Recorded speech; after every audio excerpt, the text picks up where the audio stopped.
നമ്മുടെ മദ്രസകളെല്ലാം അടയ്ക്കുകയാണ്, പരീക്ഷയിലേക്ക് കടന്നു പോവുകയാണ്. ഒന്ന് രണ്ട് കാര്യങ്ങൾ കൂടെ മാത്രം ഓർമ്മപ്പെടുത്തുന്നു. നമ്മുടെ പ്രിയപ്പെട്ട വിദ്യാർത്ഥികളുടെ പഠന ആവശ്യത്തിന് വേണ്ടിയിട്ടുള്ള പുസ്തകങ്ങള്, പരിശുദ്ധമാകുന്ന ഖുർആനുകള്, അവര് ഓതുന്നതായ ഏടുകള്, ഇതെല്ലാം പഠിച്ചു കഴിഞ്ഞു എന്ന വിചാരത്തോടുകൂടി ആക്രിക്കടയിലേക്കും മറ്റുള്ളതായ അവശിഷ്ടങ്ങളിലേക്കും ഒരു കാരണവശാലും ഞാനും നിങ്ങളും വലിച്ചെറിയാൻ പാടില്ല. കഴിഞ്ഞതായ വാർത്തകളൊന്ന് പരിശോധിക്കുമ്പോൾ നമ്മുടെ കേരളക്കരയിൽ തന്നെ ന്യൂ ഇയറിന് വേണ്ടിയിട്ട് പടക്കങ്ങൾ ഉണ്ടാക്കാൻ വേണ്ടി പരിശുദ്ധമാകുന്ന ഖുർആനിന്റെ താളുകൾ അവിടുന്ന് തിരഞ്ഞെടുക്കേണ്ടതായ സാഹചര്യം.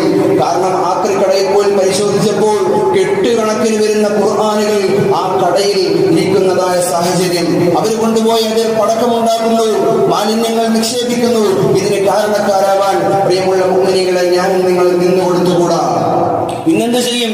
നമ്മുടെ വീട്ടിൽ ഒരുപാട് പഴക്കം ചെന്ന അല്ലെങ്കിൽ ചിതധരിച്ചു പോയതായ ഖുർആനുകളുണ്ട്. എന്ത് ചെയ്യും? പരിശുദ്ധമായ ദീനുൽ ഇസ്ലാം പഠിപ്പിക്കുന്നു, അങ്ങനെയുള്ള ഖുർആനുകൾ, അങ്ങനെയുള്ളതായ അറബി ഏടുകൾ നിങ്ങളുടെ വീടുകളിൽ ഉണ്ട് എങ്കിൽ രണ്ട് കാര്യങ്ങളിലൂടെ നമുക്കത് പരിഹരിക്കാൻ സാധിക്കുന്നതാണ്. ഒന്ന്, അതിന്റെ ചാമ്പല് പറന്നു പോകാത്ത രൂപത്തിൽ അത് കത്തിക്കണം. എന്നിട്ട് നല്ല ശുദ്ധിയുള്ളതായ മണ്ണിൽ, ശുദ്ധിയുള്ളതായ സ്ഥലങ്ങളിൽ കുഴിച്ചിടാം.